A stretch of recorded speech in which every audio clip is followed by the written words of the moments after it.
Olá, galera do bem, boa tarde. Hoje, terça-feira, 13 horas, agora é o dia do nosso encontro, do nosso bate-papo. E eu tenho um convidado hoje aqui especial, que é o Edson Saita. O Edson, ele é sociólogo, coach pessoal e profissional, NBI Master Trainer da Neolider, Instituto de Desenvolvimento Humano. E hoje, o tema que nós vamos abordar é o seguinte: você realmente se conhece? Boa tarde, Edson. Oi, Lucimara, tudo bem? Tudo, e você? Obrigada por ter vindo, viu? É um prazer estar aqui. E hoje, olha, é um tema forte, porque as pessoas pensam que se conhecem, mas não se conhecem, não é isso, Edson? É verdade, Lucimara. Muitas vezes a gente acha que se conhece, acha que tem uma noção assim de como que a gente funciona, mas muitas vezes a gente acaba se surpreendendo. Entendi. Então, galera do bem, olha, eu sei que o Face está nos acompanhando. Um beijo para todo o Face, tá? Qualquer dúvida, o Edson está aqui, esclarece para você, pode perguntar à vontade. E a minha galera do bem aqui é demaistv.com.br, tá? E a primeira pergunta é o seguinte: por que conhecer a si mesmo é muito importante? é fundamental a gente se conhecer, principalmente para saber o que a gente quer, né? Muitas vezes a gente acha que está perseguindo algum objetivo e, de repente, quando alcança aquele objetivo, parece que aquilo não faz tanto sentido. Então, será que para saber o que você quer primeiro, você não precisa saber antes quem você é? E outra coisa também muito importante é que existem vários fatores que às vezes acabam se repetindo na sua vida, né? Não sei se já aconteceu com vocês. Vocês mudam de emprego, mudam de trabalho, mas vivem sempre carregados, sobrecarregados, centralizando aí o processo, né? Então, E por que os problemas parecem sempre se repetir? Ai, de novo aconteceu isso. É mais ou menos o que a gente ouve, né? exatamente, Lucimara. Então, assim, o cenário muda, a gente costuma dizer, como se fosse uma peça de teatro. O enredo é o mesmo. Você pode mudar o cenário, você pode mudar os atores, mas o roteiro é o mesmo. Então, qual que é a constante? Somos nós mesmos. E como fazer para sair desse ciclo vicioso? Bom, o importante é começar a entender o que em você, quais as atitudes que você tem, quais os pensamentos ou as emoções que geram esses fatores que acabam se repetindo. Então, por exemplo, se eu sou muito centralizador, né? Então, se eu vivo sobrecarregado, o que está por trás disso? Será que eu sou centralizador porque eu não confio no trabalho das outras pessoas? Será que eu sou perfeccionista demais, então eu quero fazer as coisas, ou talvez eu quero que as coisas saiam apenas do meu jeito? Ou será que você não quer permitir que as pessoas cresçam também delegando? Pode ser também, isso também é possível. Quer dizer, eu acho que a maioria das vezes é isso. Isso que é interessante, Lucimara.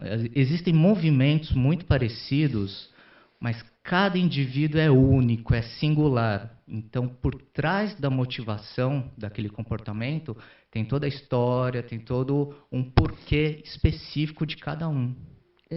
Porque a pessoa, por exemplo, que age dessa forma, ela não pensa em grupo, que eu acho que é fundamental. Porque hoje, você sabe, o líder do futuro é você trabalhar em grupo, porque ninguém é feliz sozinho. E a pessoa não permite isso. Já eu acho que preocupado, eu acho que com receio de que é insegurança. Exatamente. Então a gente observa que existem, por exemplo, muitos líderes aí que, se ele não tem autoconfiança, qual que é a tendência? Justamente deixar todo mundo ali controlado. Se vai contratar alguém, vai ser alguém ali que não seja ameaçador, né? Então, e muitas vezes isso acontece inconscientemente. Por isso que a gente coloca que o ideal é que a pessoa consiga se conhecer para identificar como que ela pode trazer o seu melhor e extrair o melhor da sua equipe também. Agora, o autoconhecimento é isso, né? Quem eu sou, né? Da onde eu vim, o que eu estou fazendo aqui, por que eu estou fazendo. É mais ou menos isso? Exatamente. Entender a nossa essência. E é difícil. Qual é o processo para a gente começar a se conhecer, então? A gente começa assim, é importante a gente trabalhar com a autopercepção. Então, no seu dia a dia, você perceber as suas reações. O que te irrita, o que te incomoda, o que te traz alegria, o que te traz constrangimento, e você começar a identificar por que isso está acontecendo comigo. Por que eu fiquei constrangido nessa situação? Será que é porque eu quero... Como que eu vou saber o porquê que eu fiquei constrangido? Começando a se observar. Você começa a se observar porque muitas vezes a gente está no automático, a gente está vivendo a vida, está correndo atrás dos trabalhos, porque tem que pagar a conta, tem que resolver um monte de coisa. Mas se você parar para perceber, quando você tem algum tipo de conflito, mas espera aí, por que eu reagi dessa forma? A tendência das pessoas é sempre culpar os outros, né? Mas assim, por que eu reagi da maneira que eu reagi? Por que eu não poderia ter reagido de uma outra maneira? Então você começa a perceber as suas emoções, começa a perceber os seus pensamentos que levam a ter determinada atitude. E quando você começa a olhar mais para si mesmo, você consegue identificar alguns padrões, alguns movimentos de comportamento. Na verdade, eu estou entendendo que o correto é você não ter essas reações, né? Bom, não existe certo e errado, né? O que a gente indica aqui são algumas condutas para que você consiga adquirir uma autopercepção maior, para você entender como você funciona, porque muitas vezes nós temos o quê? Pensamentos automáticos, né? Então, exatamente por serem automáticos, a gente não tem ciência deles. E a ideia é que a gente consiga identificar esses pensamentos e, através disso, ter o poder de escolha. Escolher, por exemplo, se alguém te fecha no trânsito, você tem a opção de escolher ficar irritado ou não. Ou não, realmente. Exatamente. Então, se... Então, é isso que eu quis dizer. Exatamente. Através dessa autopercepção, desse autoconhecimento, você não se deixar, não se levar pelas emoções, mas você conseguir entender o seu movimento. Por exemplo, se eu tenho um movimento de ficar muito indignado com determinada situação, por exemplo, quando alguém fechou o carro, no fundo eu posso ter uma crença que não, eu quero que todo mundo me respeite, quero que todos os carros sigam aí de acordo com o que eu quero, com o meu caminho. Né? Isso e que não é possível, totalmente né? ilusório, exatamente. Mas no fundo, a indignação às vezes é por conta disso. E tomando consciência disso, eu consigo parar, refletir, eu consigo verificar como que eu posso mudar essa atitude. Na verdade, as pessoas não podem ficar indignadas com muitas coisas, né? Com muitos problemas. Acho que tem que ter um autocontrole, ou não? Bom, a indignação ela vem naturalmente, né? Nós somos seres humanos, né? A gente sente raiva, a gente sente medo, mas a questão é conseguir perceber esses momentos e conseguir ter mais autonomia, né? A gente conseguir trabalhar melhor essas situações para conseguir enfrentar essas situações ao invés de fugir dessas situações. E quanto menos você ficar indignado, é melhor. Lógico, a indignação leva a gente a um processo geralmente de descontrole, de irritação mais profunda. De estresse, né? De estresse. O ideal é entendermos o que está gerando essa indignação, o que está gerando essa revolta. E lógico, também não é ser passivo, tá? Isso não significa você deixar tudo correr sem ter reação alguma. A questão é você simplesmente não se prejudicar, porque quando você fica indignado, você está prejudicando primeiramente a você mesmo, com todo o estresse, com toda a irritação. É verdade. Eu não tenho indignação assim à toa, não. Eu tenho alguns momentos, tipo, eu fico indignada, por exemplo, quando eu vejo alguém maltratar um animal. Nossa, eu já nem fico indignada, eu quero matar, né? E claro que eu fico indignada com a situação política do país, né? Que não tem quem não fique indignado. Sem dúvida. Mas assim, é muito poucas as vezes que eu tenho esse sentimento, porque não faz bem. É como, para mim, o sentimento do perdão. no autoconhecimento tem que existir o perdão, não tem? Como Rápido. a minha sócia Silvanella costuma dizer, não existe perdão, o que existe é autossuperação. Porque o que é o perdão? Na verdade, você está guardando uma mágoa, um rancor dentro de você. Né? Então, não é a pessoa que tem que mudar de postura. Você não, lógico, numa relação é sempre uma via de mão dupla. Mas o mais sério nesse ponto é a mágoa, o rancor que você fica guardando, às vezes durante anos sem falar com uma pessoa. Né? Então, E é esse que é o verdade que o principal, que está perdão é dentro da bom para quem gente. perdoa, né? Não para quem é perdoado, né? Exatamente. Não é? O autoconhecimento, ele pode nos trazer sucesso? Esse é o principal ponto. O Até que é que nível? sucesso? Ah, O que é sucesso para cada um? deve ser assim, realizações bem-sucedidas. Então, a pessoa precisa se conhecer para entender o que é importante para ela, o que significa sucesso para ela. Por exemplo, se ela entende que no meio dela, profissional, se no meio social, é importante ter poder, ter status, ter fama, seja lá o que for, e a pessoa se sente vazia, então ela está tendo sucesso para os outros, não para ela mesma. Às vezes, para ela, o que vai ser sucesso, de repente, é resgatar animais, como você falou. É fazer alguma atitude que traga a satisfação pessoal, aquela sensação de você estar realmente realizado, preenchido. Porque muitas vezes a pessoa atinge o suposto sucesso, só que continua sentindo um vazio dentro dela. Entendi. A partir dessa busca do autoconhecimento, teremos relacionamentos mais estáveis, mais duradouros? Espera aí, Sim. você já respondeu. A gente vai para um break bem rapidinho e a gente já volta. Galera do bem, não saia daí, pelo amor de Deus.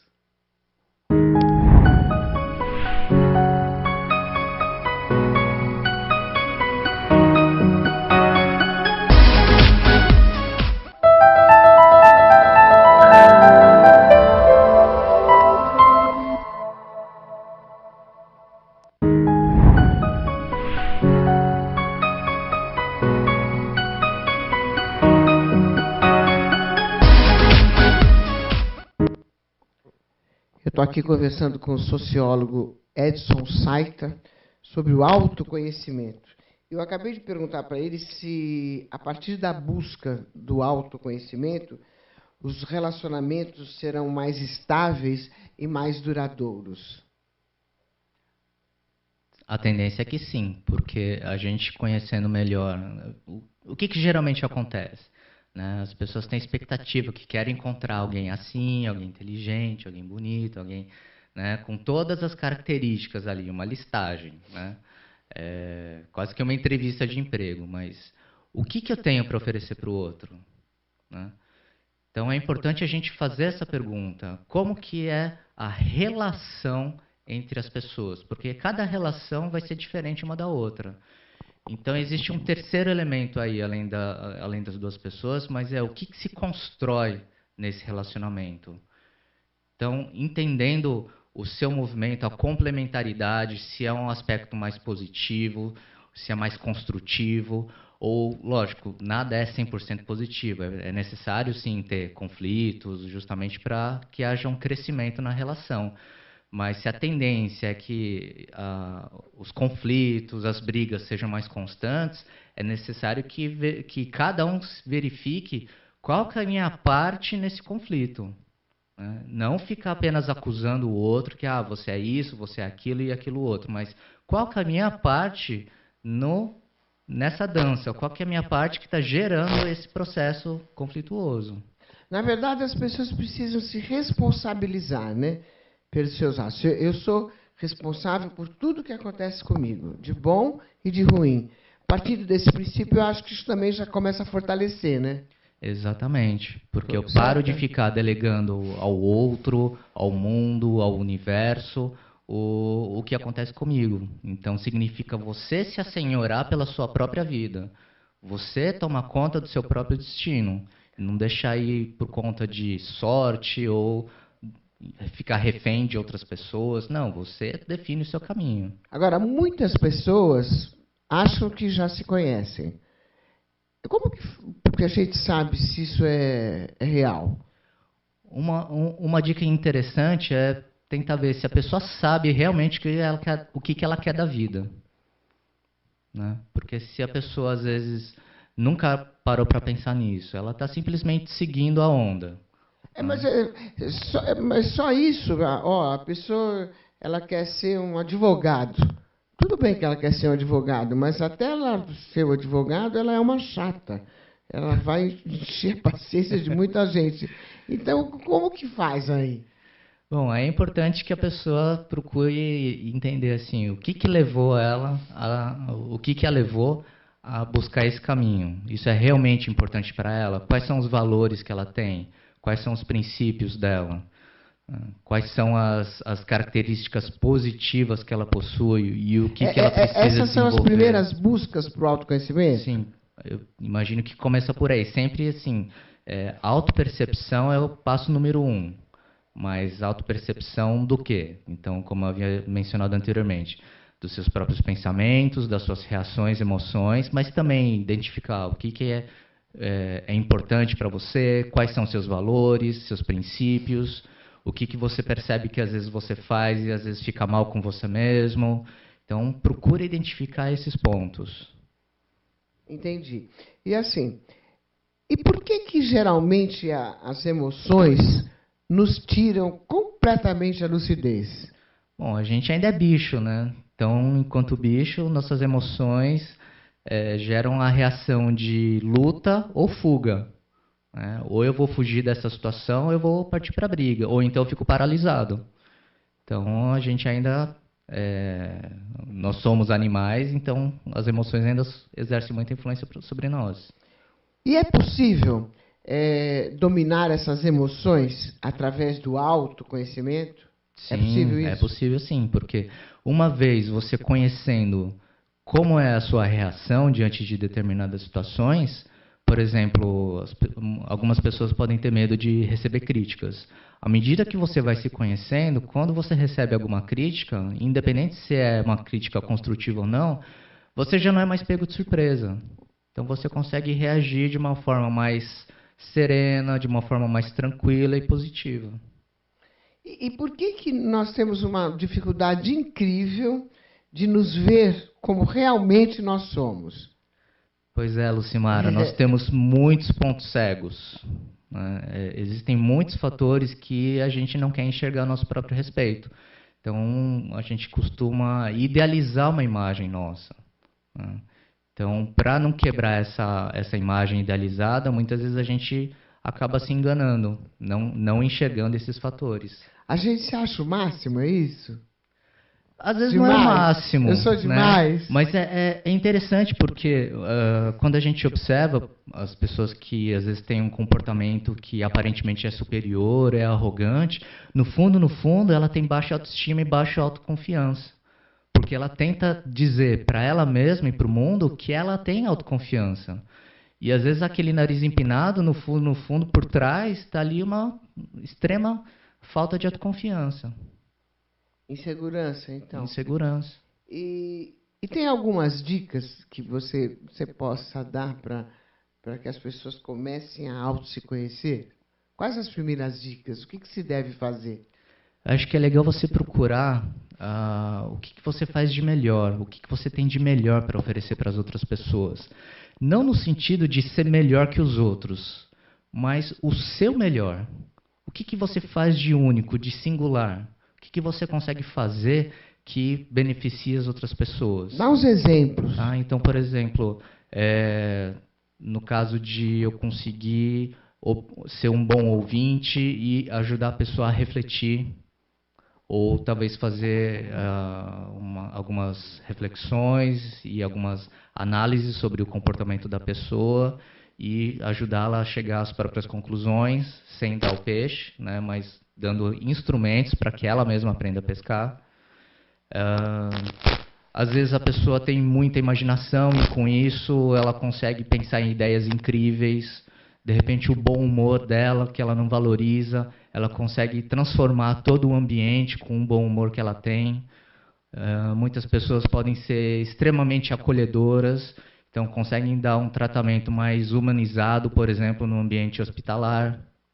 Então, são algumas características que, às vezes, as pessoas acham que, por serem naturais delas, elas acabam não valorizando. E isso realmente faz toda a diferença. Então, é importante que a pessoa consiga enxergar a diferença que ela faz para ela, para as outras pessoas e no ambiente em que ela convive.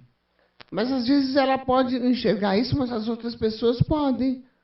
Exatamente. Eu conheço pessoas que são mais ou menos assim, como você falou, que são alegres, que são divertidas, que sabem ouvir, que sabem falar no momento certo, palavras certas, que entendem, que respeitam.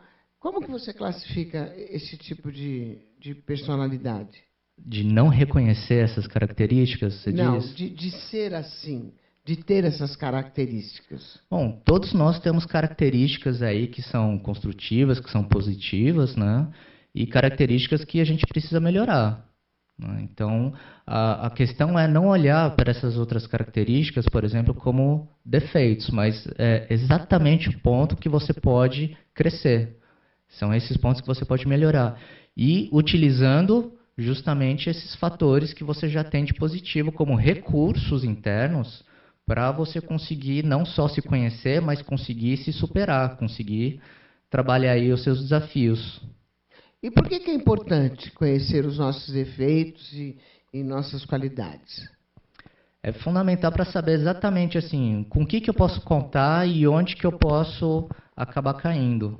Né? Então, se eu sei que, por exemplo, eu tenho aí um problema de orgulho muito grande.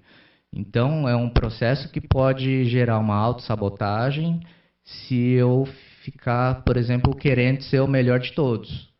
Então, eu acabo incorrendo em uma série de erros continuamente, repetidamente, sem identificar o porquê de estar repetindo esses padrões. E eu vou procurar utilizar o quê? Os recursos que eu tenho de positivo para criar aí estratégias, planos de ação para conseguir enfrentar, superar essa situação. Você acha que a tendência da gente é se projetar no outro? Bom, é uma característica bastante comum. Né? Então, o que significa se projetar no outro? Muitas vezes, esses pontos cegos, essas características que a gente não quer enxergar, a gente acaba reclamando das outras pessoas. Não, mas por que você vive me acusando, você vive me enchendo o saco? E, às vezes, a própria pessoa tem esse padrão acusatório, né, de ficar perturbando os outros. Então, é um movimento até muito estudado pela psicologia, que, assim, justamente os fatos os comportamentos que a gente não quer reconhecer na gente mesmo, a gente acaba projetando nas outras pessoas. E isso é uma pista para o autoconhecimento. Você começar a levantar a antena, peraí, por que me incomodou? Por que aquela pessoa não fez nada para mim? Mas eu me irrito só do jeito dela, né, falar, por exemplo.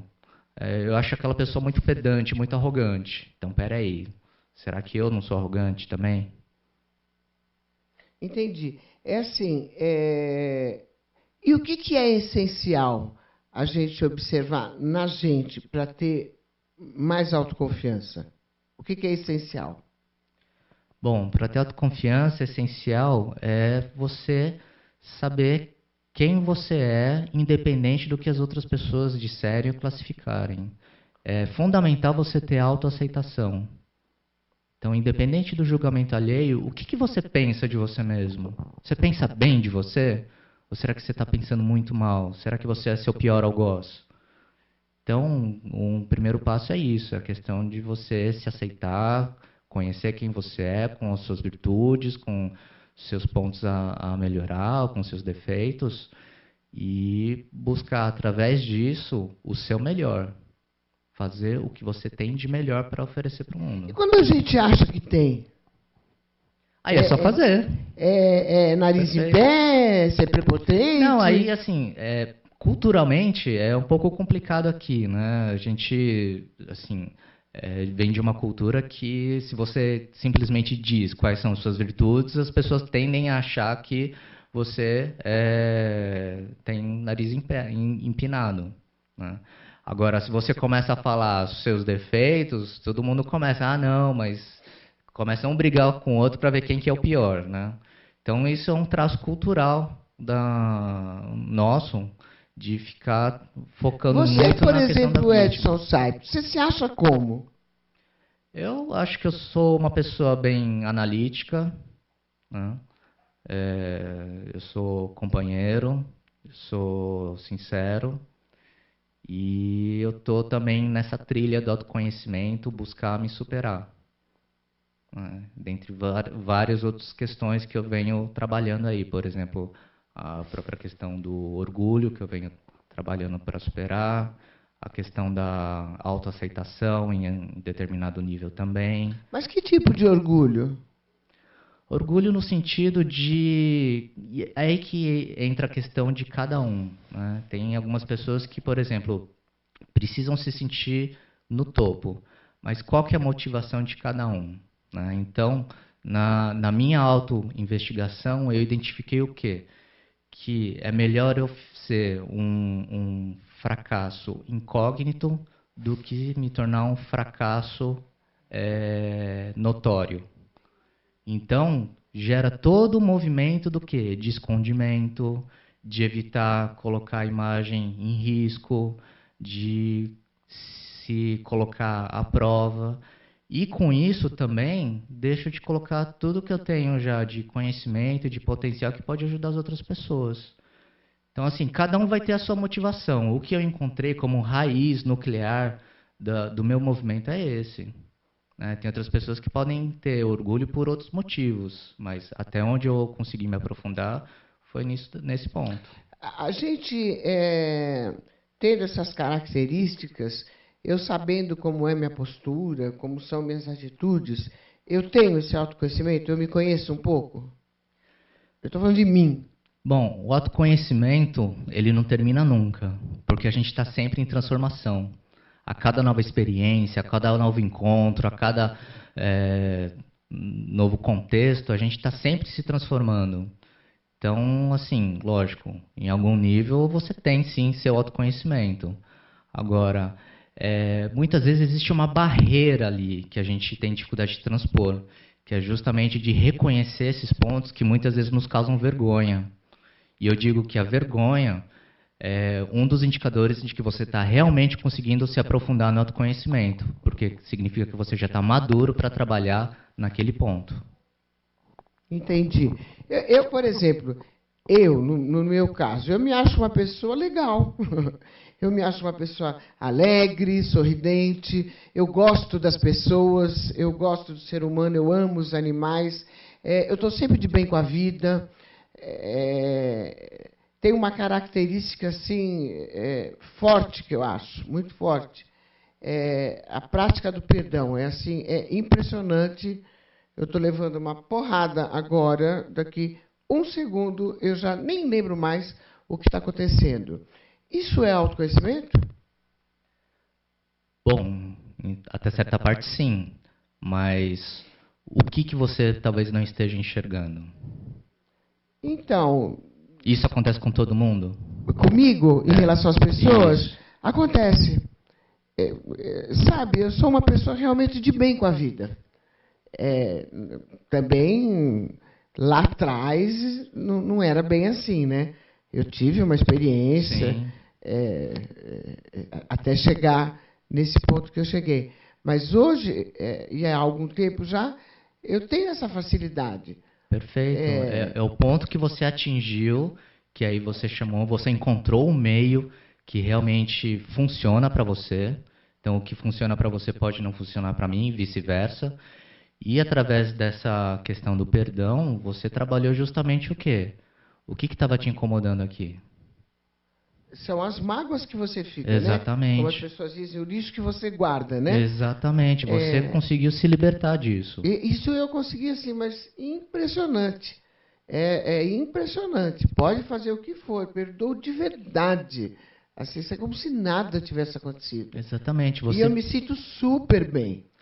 Porque eu não quero ficar esquentando a cabeça. Exatamente, mas o que acontece? Eu parti desse princípio. Você se transforma, porque você muda a maneira como você enxerga a situação. Você deixa de ser vítima daquele contexto, ou de uma pessoa, e passa a compreender o que aconteceu. E de verdade. Você passa a compreender o que está acontecendo com você, até chegar num ponto que você toma aquela decisão que, não quero mais isso para mim. E, por exemplo, o que a pessoa faz para que eu possa perdoar, eu entendo.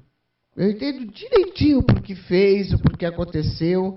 E perdoo na maior facilidade, assim. Não tenho o menor problema com isso. Isso é ótimo. Não é todo mundo que tem essa facilidade. Não, né? não é. Eu vejo como as pessoas sofrem. Eu tenho parentes, inclusive, que eu vejo aquele sofrimento, aquela mágoa, aquela coisa que guarda aqui. Nossa, e eu procuro ajudar, procuro falar. Mas é difícil, tem pessoas que demoram ainda um pouquinho. É porque a pessoa precisa querer. Né? Exatamente. E aí é preciso observar, assim, por que ela não quer abrir mão disso? Então tem algum ganho por trás disso. Né? Pode parecer paradoxal, mas a pessoa, ela ganha atenção, às vezes ela, quando se sente vítima, ela fica sendo a coitada da história. E isso geralmente traz algum certo nível de conforto para ela, por mais desconfortável que possa parecer. E, assim, muitas vezes a pessoa precisa chegar no limite dela para que ela consiga virar a mesa. Entendi, Edson. Agora eu quero que você me responda, logo depois do break, quais são as principais derrapagens nessa busca aí. Mas depois do break, já, tá? Não sai daí, fica aí.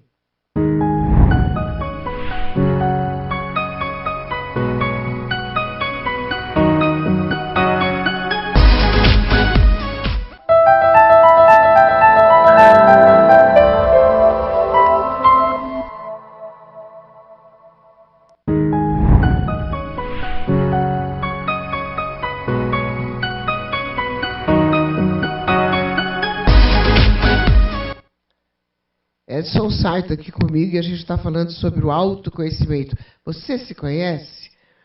Não sei, né? Eu estou aqui tentando para ver se é isso mesmo. Eu quero aproveitar a galera do Face, a galera do demaistv.com.br, mandar um beijo para vocês. Karina Escaramuzi vendo a gente, um beijo gostoso para você. Você está linda, né, Karina? Eu acompanho você pelo Instagram, estou vendo as fotos. Está lindíssima. Beijo e obrigada, viu, por estar com a gente. Janice Fará, olha lá, da Barra Funda, curtindo. Ariadne Romano. Gente, eles não têm o que fazer, eles ficam vendo. O Júlio da Falbeck, um beijão para você. Claudineia Fiuza, minha amiguinha linda. E toda a galera do Face. Realmente, eles não têm o que fazer, que eles estão vendo a gente, Edson. Vamos voltar para aquela pergunta, então. Quais são as principais derrapagens nesta busca do autoconhecimento? Pois é, chega muitas vezes um ponto que a gente fica girando em falso. Né? Então, esse ponto da gente girar em falso, assim, pega justamente naqueles pontos cegos e começa muito o movimento de autossabotagem. Então, eu tento superar uma situação, eu tento sair daquele ciclo vicioso, mas eu não consigo. Né? Então, por exemplo, uma pessoa pode estar trabalhando, às vezes, até uma questão de depressão, seja lá o que for, e ela começa a procurar profissionais da área de psicologia, psiquiatria, só que quando ela começa a levantar, ela acaba voltando a cair novamente. Então, muitas vezes, é o movimento da pessoa de não querer sair daquela situação. Então, mas quais os sinais que nós estamos nos enganando nessa busca do autoconhecimento? Quais os sinais? Bom, é a repetição, basicamente. Por exemplo, as situações começam a se repetir. Então, em relacionamentos, por exemplo, isso é muito comum. Por que os relacionamentos são pessoas diferentes e os relacionamentos parecem ter o mesmo padrão? Né? É sempre uma pessoa que ou te trai, ou te engana, uma pessoa que não te valoriza, ou aquela pessoa que fica indo e voltando e nunca se define se ela quer realmente um relacionamento de fato ou não. E você acha que a pessoa atrai isso aí? Porque como se repete, com certeza. A pessoa atrai, mas através dos pensamentos? Não só dos pensamentos, mas tem várias posturas, várias atitudes, assim, por que a pessoa busca esse tipo de padrão de pessoa? Entende? Então, assim, não é uma pessoa, não são essas pessoas que simplesmente chegam até ela, mas ela decide, de algum modo, ficar com essas pessoas.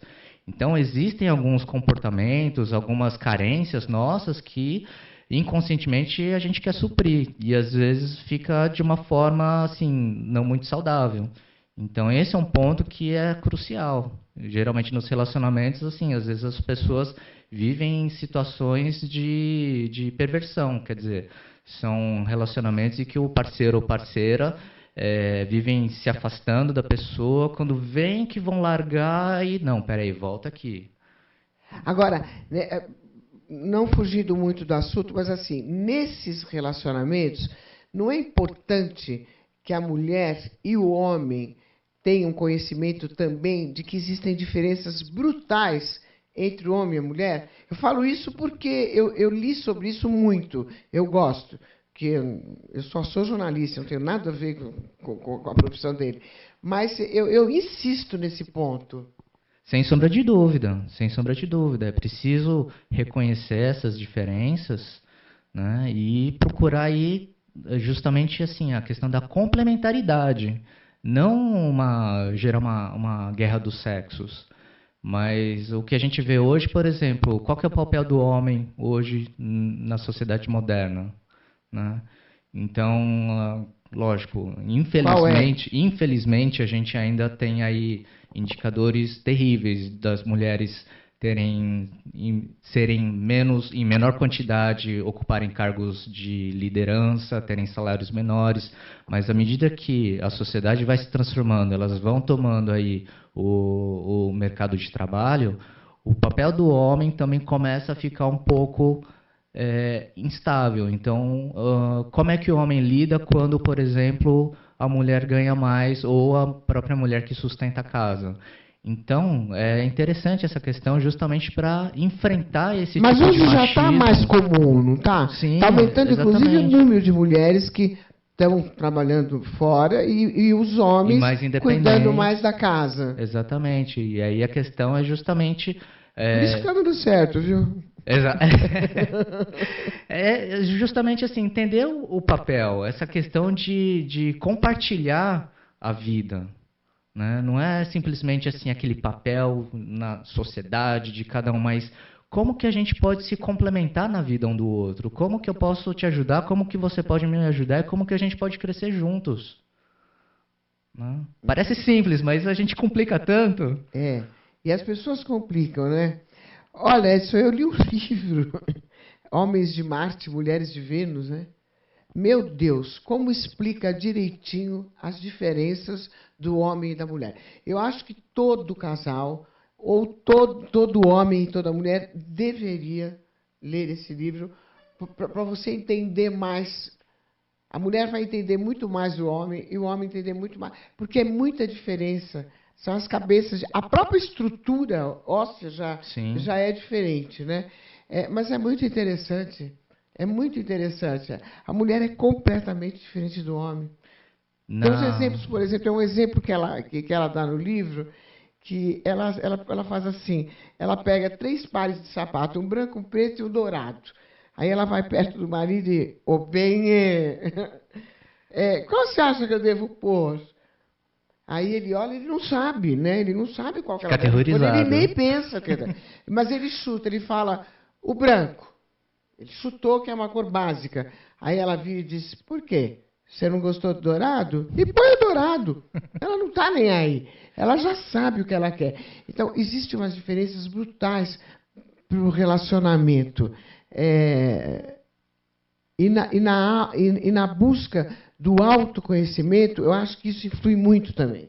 Exatamente. Lá na Neolíder, a gente trabalha com uma ferramenta que identifica os perfis de preferência cerebral, que é o NBI, Niflin Brain Instruments, que justamente vai trazer o perfil de como que cada um pensa, não só as preferências do hemisfério esquerdo e direito, mas o Cobus Niflin, que pesquisou, que gerou esse instrumento há mais de 30 anos, é um dos uma das pessoas, dos pesquisadores mais reconhecidos mundialmente no ramo da criatividade, ele consegue identificar, inclusive tem um perfil de relacionamento. Então, dá para perceber bem se a pessoa usa mais a imaginação, se ela é mais focada numa questão objetiva. Então, às vezes, a pessoa quer simplesmente ser ouvida e a pessoa traz logo a solução. Mas não é isso, não é essa a questão.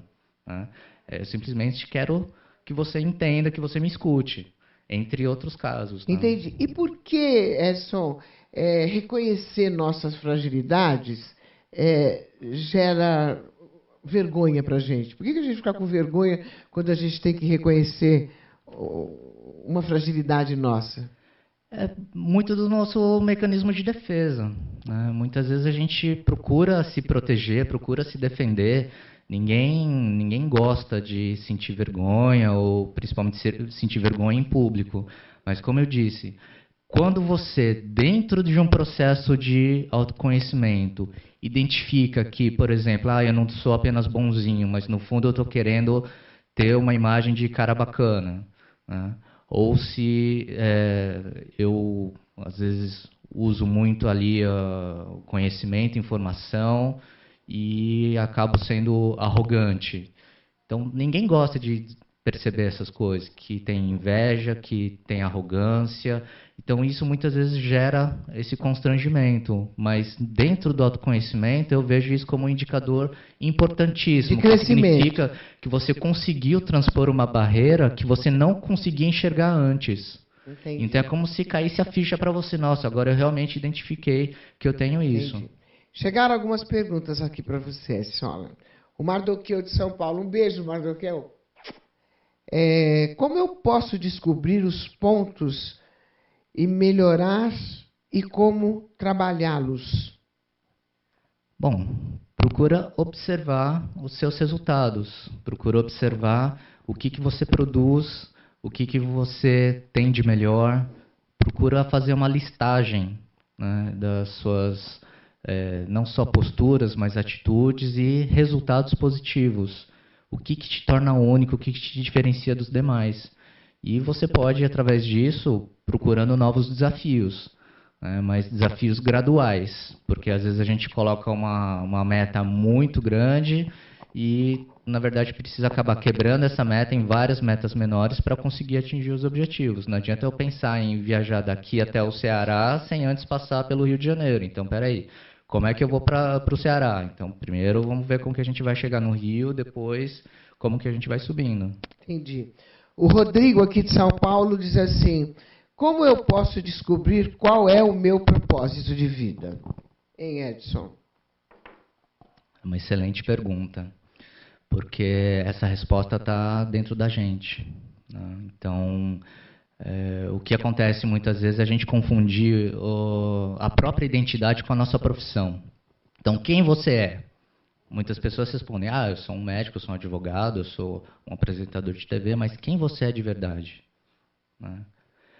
E o nosso propósito está assim, tá dentro da gente. O que te traz mais atenção? Qual que é o campo, qual que é a área de interesse que te desperta assim, mais curiosidade, alguma coisa que te deixa mais inquieto num bom sentido, né?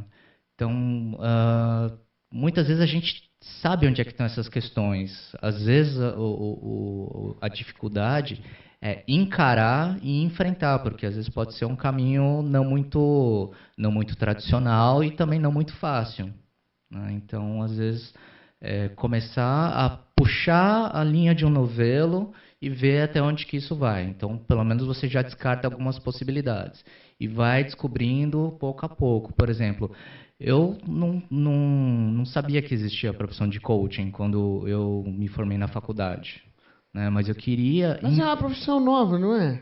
Já existe há um certo tempo, desde da década de 90 nos Estados Unidos, né? Mas agora que está tendo um boom assim, de coaching aqui no Brasil.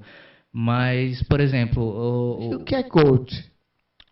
É bom esclarecer, né? Coaching é um trabalho, galera, né? Não só profissional, mas para ajudar na vida pessoal, para que a pessoa adquira autoconhecimento, consiga se conhecer e estabelecer metas para ela própria. Às vezes coisas, a gente trabalha com muitos questionamentos e às vezes coisas que a pessoa nunca tinha parado para pensar. Então, mas existem vários tipos de coaching, sim, né? existem. Na academia, na alimentação. Hoje em dia existem coaches voltados apenas para o público feminino, para o ramo imobiliário. O mais conhecido é o coaching voltado para liderança, carreira e trabalho, mas também tem o coaching de vida, que é voltado para justamente buscar um nível maior de satisfação na vida pessoal. Então, quando a gente está no meio desses pontos cegos, vale a pena procurar um profissional habilitado, verifique se ele tem certificação, verifique se ele tem experiência, e com isso ele pode ajudar a sair desses pontos cegos e, de repente, encontrar esse propósito. O que realmente te chama a atenção? Na Neolíder a gente costuma dizer que é um trabalho de dentro para fora. Por exemplo, se você vai escolher uma carreira, você não vai simplesmente pegar um cardápio de profissões ou carreiras e pensar, não, eu quero isso aqui. Não, eu vou olhar primeiro, o que me interessa, o que me motiva, qual que é a minha paixão? E a partir disso, identificar o que eu posso fazer com isso. Então, no meu caso, por exemplo, a questão de entender o que está por trás das coisas. Eu encontrei num livro perdido lá nas coisas da minha mãe, um livro de antropologia. Eu pensei, nossa, é isso aqui que eu quero.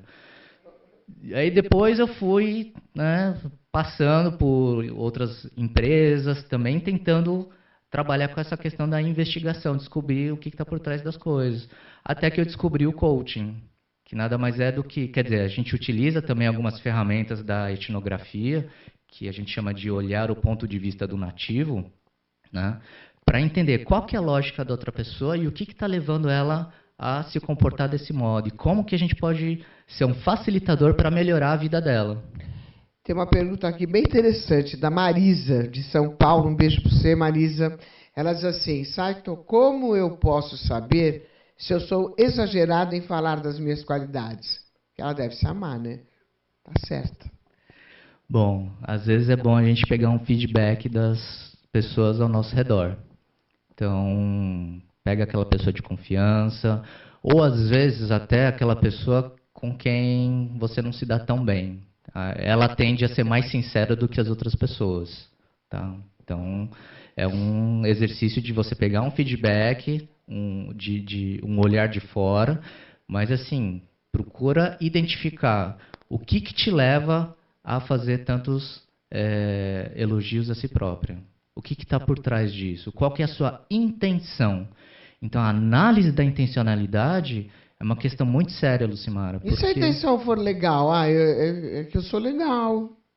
E se for isso só? Se ela é legal, então por que ela precisa falar para todo mundo? Porque ela gosta, porque ela acha bacana também. Então, por que só tem que contar tristeza para os outros? Porque o ser humano tem essa tendência, né? Ele olha para você e já começa a sentir dor, né?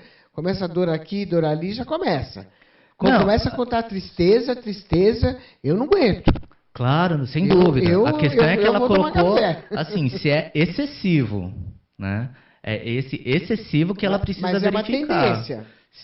Se ela tem essa tendência excessiva, assim, é importante analisar qual que é a intenção disso. Será que ela quer provar alguma coisa para ela ou para os outros? Porque adicionar na espiritualidade, você não tem que ficar falando que você é demais.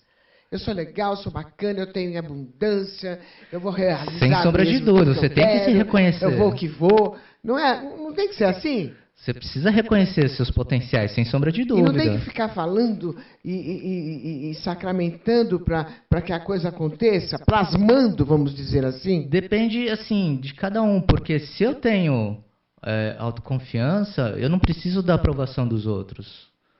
Não, mas você não fala para os outros, você fala para você mesmo. Não, se é para você, tá ótimo. Que é para plasmar. Eu aprendi que tem que plasmar. Se você quer um carro, olha, você já vê ele na garagem, como é que ele é. E fica repetido que você tem abundância, que você tem muito. Você está dura, não tem outros não, mas você fica falando que tem. Não é assim? Isso ajuda bastante, assim, você colocar suas metas por escrito no papel. Isso é uma coisa que realmente funciona. Isso ajuda bastante. Lógico, tem todo o esforço da pessoa, tudo que ela precisa superar, o que porque não vem assim. Lógico, exatamente. Então ela vai ver o que ela tem de recursos, recursos internos, que são as habilidades, que são as competências que ela possui para chegar até esses objetivos. Olha, quer saber? Quem escreve não tem recurso nenhum, né? Porque quem tem não vai ficar escrevendo, né? O que quer, já tem. Edson, olha, tem uma pergunta interessante aqui da Carla, de Tocantins. Um beijo para a galera de Tocantins. Obrigada aí, hein? Como eu posso saber qual é a minha essência e onde eu me sinto melhor? Excelente pergunta. Então, a essência é quando você consegue, como dizer isso? Quando você consegue se encontrar, quando você percebe o seu melhor, independente das circunstâncias em que você está envolvida. É quando você, digamos assim, você enfrenta um desafio, né? Pode ser aquele perrengue danado, pode ser uma dificuldade, mas é aquele desafio que você chega assim, olha para trás, eu enfrentei isso, eu superei isso. Então, assim, esse sou o meu eu real. Essa é a minha essência. Então, quando você realmente se coloca à prova, esse é um elemento que ajuda a identificar qual que é a sua essência. O papo é com Edson Saito sobre o autoconhecimento. Eu quero aproveitar e mandar um beijo para essa fofa da Cristina Rocha, uma grande amiga, uma das melhores apresentadoras que o Brasil tem. Cristina, beijo para você. Você é demais, viu? Cristina Rocha é uma pessoa que auto se conhece, viu? Sabe o que quer, sabe onde pisa, sabe? É tudo de bom. Obrigada, Cristina, te amo. E a gente está chegando no final do nosso papo. Você viu como é rápido? Nossa, já? Você viu? Nós precisamos voltar, viu, Edson, para a gente conversar mais sobre isso, porque tem muitas perguntas aqui da galera. Eu preciso agradecer a equipe, que é a Camila Porto, Luana Oliveira e o Alexandre Vitorino, que dão nossa força. Não esqueça de me seguir no Instagram. É @LucimarParisi. Siga a gente no Instagram. No YouTube, que a gente tem um canal onde tem todos os nossos programas, as reprises de todos os programas da demaistv.com.br, e tem também da Rede Brasil, que eu faço todo sábado, às 12 horas, o programa Lucimara Parisi lá. Um beijo, Edson. Obrigada pela sua presença. Obrigado, foi um prazer. Vamos repetir, tá? Vamos sim. Muito obrigada mesmo. Galera do bem, até terça, às 13 horas, aqui, na demaistv.com.br, ao vivo para você. Obrigada, galera do Face. Obrigada.